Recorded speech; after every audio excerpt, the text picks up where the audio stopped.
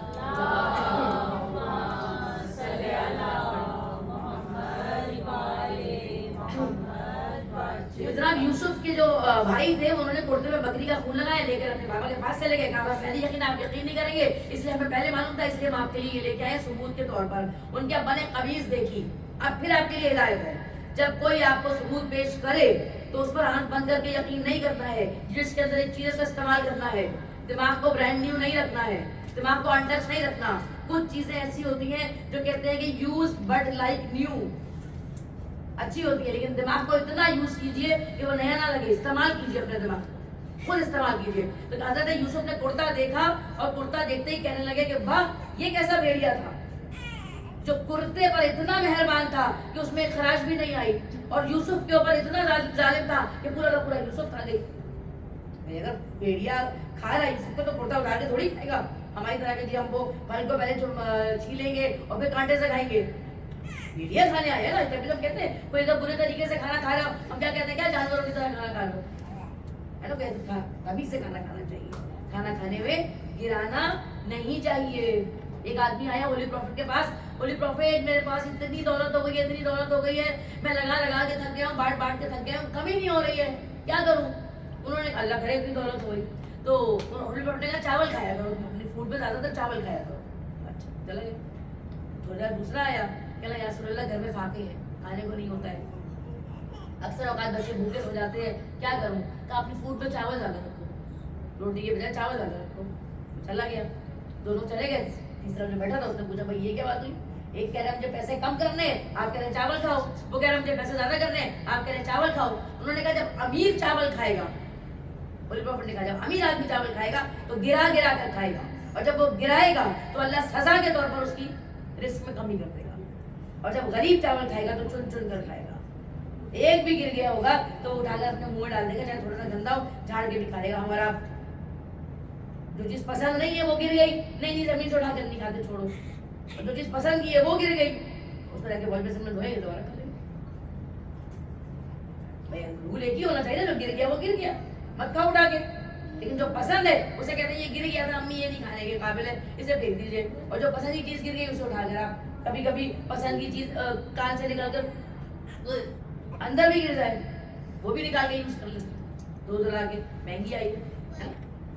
اپنے اصول اپنے رکھیے، پیسے کے لیے اپنے اصولوں کو تبدیل مت کیجیے. یہاں پر بات پیسوں کی آ رہی ہے، کوئی بات نہیں میں لینینٹ ہو جاؤں، یہاں بات پیسوں کے لیے چھوڑ دوں. کیا کہا، امیر چاول کھائے گا گرا گرا کر کھائے گا، اللہ اس کا رزق کم کر دے گا. غریب کھائے گا چن چن کر کھائے گا، اللہ اس کے رزق کو بڑھا دے گا. یہ پروردگار عالم ہے جو چیزوں کی اہمیت کو دیکھتا ہے. تو پھر کیا، جب ان کے پاس کرتا لے کر پہنچے انہوں نے کہا کہ تم نے عجیب بات کر دی بھائی. یعنی جب بھی آپ کے سامنے کوئی ایویڈنس پیش کیا جائے آنکھ بند کر یقین نہیں کرو کہ ہاں ابھی انہوں نے بتایا تھا، یہ دیکھو صحیح کہہ رہی ہے، وہ صحیح کہہ رہی ہیں، بالکل صحیح کہہ رہی ہیں. انہوں نے پکچر دکھا دی تھی. دکھائی جانے والی پکچرز اکثر فیک ہوتی ہیں. قرآن کہہ رہا ہے کہ اکثر باتیں جو تم سوچتے ہو وہ گناہ ہوتی ہیں. زن مت کرو، نگاہ کرو، سوچو مت. ہم لوگ اکثر کہتے ہیں میں نے سوچا، کیوں سوچا آپ نے، میں نے سمجھا، کیوں سمجھا. جب ریلیونٹ بندہ آپ کے سامنے موجود ہے تو اس سے پوچھ لیجئے. سوچنا سمجھنے سے بہتر ہے. امی سو رہی ہیں، امی کو اٹھانا ہے، امی کو دوا دینی ہے، امی کو پانی دینی ہے، اور امی کو نہیں دیا، جناب وقت گزر گیا، امی کے سر میں درد ہو گیا، امی نے کہا میرے سر میں درد ہو گیا، میں نے وقت پہ دوا نہیں کھائی، تم اٹھی ہوئی تھی کیوں نہیں دی.